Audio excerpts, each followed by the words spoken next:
지금 우리가 이 자리에서 질의하는 것은 제 이야기입니다. 이게 뭐 저도 SK텔레콤 27년째 이용하고 있는 것 같고요. 그래서 뭐 온 가족 할인이다 뭐 해가지고 저희 가족 전부 다 이렇게 쓰고 있는 상황인 것 같은데 이 상황이 발생하는 데 있어가지고 사실 SK에서 왜 고객들이 보안과 그리고 이런 혜택 유지를 가지고 고민해야 되는 상황 만드는 건지 약간 좀 궁금합니다. 그런데 지금 고객들은 이 실제 불안한 상황 속에서 번호 이동이나 이런 것을 하겠다고 하는 상황이고 그에 수반하는 비용이 상당하기 때문에 지금 비용에 대한 질의를 계속 이제 했던 것 같은데 지금 번호 이동으로 어쩔 수 없이 이동하게 되는 사람들은 사실 장기간 충성 고객일 경우에 본인이 그동안 쌓아왔던 이력이나 이런 것들을 내려놓고 가야 되는 상황이거든요. 예를 들어 아까 제가 언급했던 온가족 할인 혜택, 가족 할인 혜택이라든지 장기 가입에 대한 여러 가지 혜택들을 내려놓고 가야 되는데 이것에 대해서 어떻게 보상하시겠습니까? 예, 저희가 일단 이번 불법 유심 교체 때문에 발생하는 거는 저희가 보상을 한다고 했고요.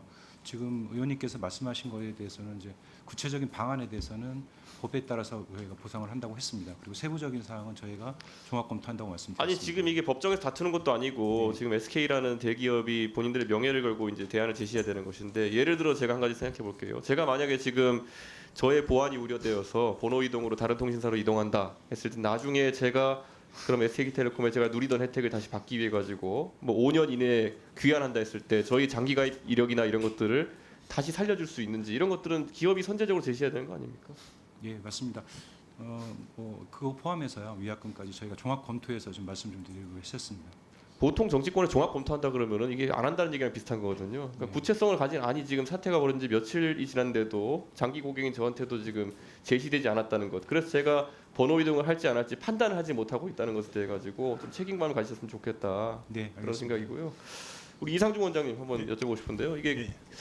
참 이번에 개인정보 유출 사태 같은 경우에는 당혹스럽습니다. 저도 컴퓨터 과학을 전공했지만 기본적으로 개인정보가 어떤 침입자에 의해 가지고 인바운드로 보통 들어와서 유출되는 경우도 있지만은 이렇게 숨어있던 코드에 의해 가지고 밖으로 이제 유출되는 경우도 종종 발생합니다. 예. 근데 더 놀라운 거는 안에 코드가 숨어 있는 것을 사전에 점검하는 절차가 이런 대기업에서 없었다는 것이고 두 번째로는 그러면은 이 악성 코드라는 것이 실제 제한적인 기능을 수행할 텐데 어떻게 DB에 있던 것이 평문으로 유출돼 가지고 지금 이런 상황이 발생하느냐에 대한 부분이거든요. 예.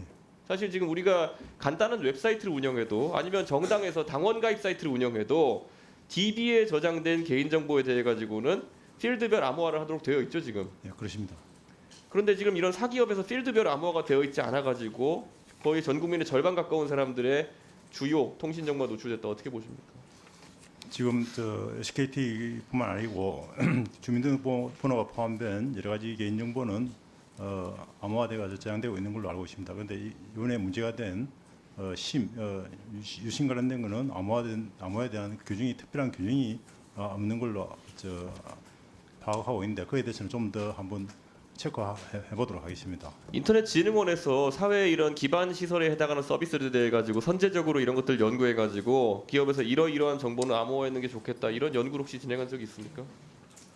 지금 그 부분은 제가 아직 확인을 못했습니다. 근데 어쨌든 개인정보에 관련된 거는 개인정보위원회로부터 여러 가지 같이 협의해서 암호화 처리하는 거는 대부분 다 진행하고 있는 중입니다. 그러니까 지금 행안부 고시에 따르면은 주민번호, 그다음에 여권번호, 계좌번호, 카드번호 이런 예, 것들은 맞습니다. 어디서 예. 다루든지 암호화하게 되어 있고 아마 SK도 그것은 따랐을 것입니다. 예. 정작 가입자의 그런 보안에 관련된 사항인 유심과 그에 관련된 여러 키들은 암호화가 안 됐다는 것 자체가 지금 되게 놀라운 게 SK가 지금 사업을 영위한 지가 30년 가까이 30년이 지났는데 그럼 그 전에 뭐 CDMA 쓰던 시절에도 가입자를 식별하기 위한 ESN이라든지 여러 번호 같은 것들이 있었을 텐데 그때부터 이게 암호화 안 된 상태로 평문에서 관리되던 것이 지금 노정된 거 아니겠습니까?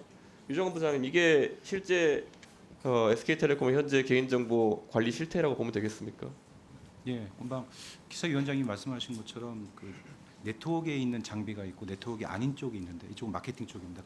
그쪽은 암호화가 거의 다 돼 있다고 보고 네트워크 쪽은 현재 암호화가 되어 있지 않은 부분이 많습니다. 이게 뭐 법적 사항도 좀 그랬고요. 그리고 저희도 그 부분에 대해서 굉장히 좀 반성을 하고 있고요. 암호화를 진행할 예정입니다. 그리고 저는 SK에도 개발자 중에 훌륭한 분이 많을 텐데 이건 기본적인 코드 설계의 문제라서 이렇게 보는 겁니다. 우리가 보통 간단한 사이트도 인증용으로 이렇게 개인정보 활용하는 경우에는 해시값을 비교하는 방식으로 쓰지 이런 식으로 핸드폰 열고 켤 때마다 DB 가가지고 실제 이 유심의 번호와 일치한지 보는 서비스는 구축되어 있는 것 자체가 리스크입니다. 저는.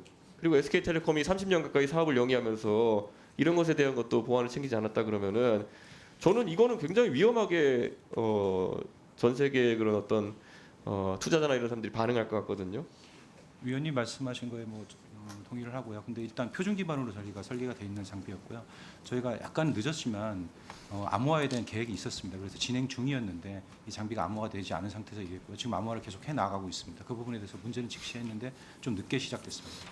아니 제가 지금 굉장히 어려운 암호화를 얘기하는 것도 아니고 아까 네, 그 맞습니다. 진흥원 원장 말씀하신 것처럼 네. 이게 제가 그냥 다 내용을 아무리 살펴봐도 이런 것들이 유심에 대한 식별 번호 수준이고 내가 거기 로그인했을 때 이용자가 맞는지 정도를 사실 검증하는 기능이라고 한다면은 당연히 해시화돼서 처리해야 되는 건데 첫째로 이런 허접한 GitHub에 올라와 있는 코드 때문에 아웃바운드로 털렸다는 것도 황당한 것이고 두 번째로는 가서 털었는데 그냥 다 평문으로 줄줄 2,700만 명 가입자 정보를 줬다는 것 자체가 황당한 것인데 이게 지금 저는 SK그룹의 개인정보 관리 실태에 대해 가지고 이게 노정된 거 아닌가 싶어가지고 혹시 전 그룹별로 이런 걸 점검할 계획이 있습니까? 점검하고 있고요. 저희가 그거는 반성하고 점검하고 있습니다. 그리고 잠깐 말씀을 드리면 이번에 그 나간 정보 중에서는 암호값이 있습니다. 그걸 기반으로 저희가 인증을 할 때는 실제 암호를 하는데 데이터로 저장돼 있는 상태에서는 암호화가 돼 있지 않은 게 문제였습니다. 그러니까 저장돼 있는 상태에서 암호화돼 있지 않은 게 말이 안 되는 게 네, 필드별 그건 암호화를 해는 것이고 네.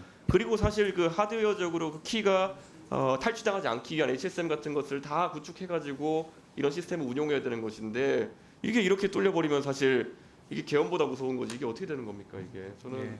이거 엔지니어링의 기본인데 이게 구축 안 돼 있다는 게 사실 SK그룹이 뭐야? 앞으로 사업한 영위한 데 있어가지고 많은 전문가들의 검증을 이제 보여줘야지만이 저는 많은 고객들이 안심하고 쓸 수 있지 않을까.